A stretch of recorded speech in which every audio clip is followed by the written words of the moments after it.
বন্ধুরা, good news. অনেকে কন্ডেমনিশনটা পেয়েছেন কিন্তু সেট আপ করতে পারতেছেন না। অনেকে আমাকে মেসেজ দিচ্ছেন, অনেক মেসেজ, যে মেসেজ গুলো আমি সবাইকে মেসেজ সময় দিতে পারতেছি না। কারণ হচ্ছে আমার অনেক সময় কম, কারণ অনেকের করে দিতে হচ্ছে, এই জন্য অনেকে করে দিতে পারতেছে না। অনেক হচ্ছে ভাই, আপনি অ্যাটলিস্ট একটা লং ভিডিও নিয়ে আসেন যাতে আপনার কন্ডেমনিশন সেট আপটা বা পেওর সেট আপটা কিভাবে করতে হয়। তো এই জন্য সবার রিকোয়েস্ট এমএসএ পেওর সেট আপ কিভাবে করবেন স্টেপ বাই স্টেপ দেখাবো। সো অবশ্যই আমার স্ক্রিন মাধ্যমে দেখাবো, অবশ্যই দেখে নেবেন। ইভেন আপনাদের নতুনদের অবশ্যই ভালোবাসেন, অবশ্যই আমার ভিডিও শেয়ার দিয়ে আপনার টাইমেলাইন রেখে দিবেন। কারণ এখন কিন্তু নতুনদের কিন্তু হচ্ছে সেট আপ দিচ্ছে, কনভেন্ট সেট আপ দিচ্ছে, তারা কিন্তু সেট আপ করতে পারে না, পেয়ার সেট আপ করতে পারে না। কনভেন্ট সেট আপ আসলে কিভাবে সেট আপ করতে হয় আমি স্টেপ বাই স্টেপ দেখাচ্ছি। সবাই একটু কাইন্ডলি আপনার নতুনদের জন্য হলেও ভিডিওটা শেয়ার করে আপনার টাইমেলাইন রেখে রেখে দেবেন। আমি আশা করবো যারাই ভিডিওটা দেখবেন, যারাই কমেন্টস করেন, তারাই ভিডিওটা শেয়ার দিতে দেবেন ইনশাআল্লাহ। সো সাথে থাকুন, লেটস গো। তো আমি হচ্ছে ফেসবুকে চলে যাবেন, আমি ফেসবুকে চলে আসছি, চলে যাব। ফেসবুকে চলে যাওয়ার পরে হচ্ছে যেটা করতে হবে সেটা হচ্ছে আপনার থ্রি ডট লাইনে ক্লিক করবেন। থ্রি ডট লাইনে ক্লিক করার পরে এখানে ক্লিক করবেন। ক্লিক করার পরে আমি ক্লিক করলাম এখানে। তারপর প্রফেশনাল ড্যাশবোর্ডে ক্লিক করবেন। প্রফেশনাল ড্যাশবোর্ডে ক্লিক করলাম। ক্লিক করার পর নিচের দিকে আসবেন। আসার পরে যেটা করতে হবে যে হচ্ছে টুলস আছে, টুলসে ক্লিক করবেন। টুলসে ক্লিক করার পরে একদম নিচের দিকে চলে যাবেন। নিচের দিকে চলে এসে দেখবেন হচ্ছে এখানে আছে দেখবেন হচ্ছে রিকমেন্ডেশন, প্রোফাইল রিকমেন্ডেশনে ক্লিক করবেন।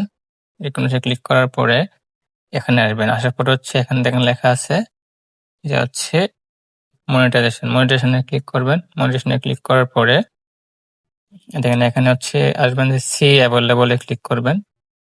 সি অ্যাভেলেবলে ক্লিক করবেন। আমি সি অ্যাভেলেবলে ক্লিক করলাম। ক্লিক করার পর দেখেন আমার কিন্তু আগে কিন্তু সেট আপ করা আছে, এটা কিন্তু সেট আপ করিয়ে নেই। এখন পাইছি, কন্টেন্ট সেট আপ পাইছি, এটা করতে হবে। জাস্ট খালি আপনি যেটা করতে হবে যে হচ্ছে আপনার জাস্ট এই সেটিং যে আছে সেট আপ পেআউট, এখানে ক্লিক করতে হবে। এখানে ক্লিক করবেন। ক্লিক করার পরে নিচের দিকে আসবেন, আসলে দেখবেন যে সব কিন্তু দেওয়া থাকবে, ইনফরমেশন সব দেওয়া থাকবে। আগে যেটা স্টারে করছেন আপনারা দেওয়া থাকবে। জাস্ট খালি আপনার যেটা করতে হবে সেটা হচ্ছে এই নেক্সটে ক্লিক করবেন। নেক্সটে ক্লিক করলাম আমি। ক্লিক করার পরে দেখবেন হচ্ছে আরেকটা প্যারা চলে আসবে। আরেকটা প্যারা চলে আসছে। আবারও নেক্সটে ক্লিক করব। ক্লিক করার পরে যেটা করতে হবে, তারপর দেখবেন আরেকটা পেজ চলে আসছে। আসার পর এখানে একটু কাজ করতে হবে। সেটা হচ্ছে দেখেন, সেটা হচ্ছে এই যে সব ঠিক আছে, জাস্ট এখানে একটা ক্লিক করতে হবে। এখানে একটা ক্লিক করতে হবে। ক্লিক করে দেখেন উপরে যত সেটিংস আছে সব কিন্তু এখানে দেওয়া আছে, যেহেতু করছেন। সো এখানে ক্লিক করলে আমি ক্লিক করলাম। ক্লিক করার পর দেখেন নেক্সটে চলে আসছে। নেক্সটে ক্লিক করবেন। নেক্সটে ক্লিক করার পরে দেখেন হচ্ছে আমার যেটা আগে যে ব্যাংকে, আপনি যে ব্যাংকে দিয়েছিলেন, আমি এই ব্যাংকে নিব পেআউটটা। আমি জাস্ট এখানে ক্লিক করব। এখানে ক্লিক করব, ক্লিক করলে হয়ে যাবে। জাস্ট ক্লিক করলাম দেখেন। ক্লিক করলে দেখেন এখন বরাট হয়ে গেছে। সো বরাট হয়ে যাওয়ার পরে এখন হচ্ছে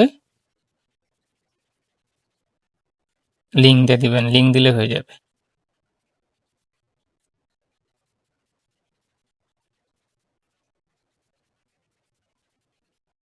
লিঙ্ক দেওয়ার পর দেখেন সেট আপ হয়ে গেছে। এখন যদি আমি রিফ্রেশ দিয়ে আসছি, রিফ্রেশ দিয়ে আসলে দেখুন হয়ে গেছে। দেখেন রিফ্রেশ দিলাম, দেখেন কিন্তু এখন কিন্তু হয়ে গেছে। সো আমি এখন আবার এখানে যাব, কিন্তু এখানে চলে আসছি। আমার এখানে চলে আসছে। আসার দেখেন আমি যদি এখানে আবার ক্লিক করি, এখানে যদি ক্লিক করি, এখানে ক্লিক করে দেখবেন যে সেট আপ আমার হয়ে গেছে। তার মানে হচ্ছে এখানে হচ্ছে সেট আপ হয়ে গেছে।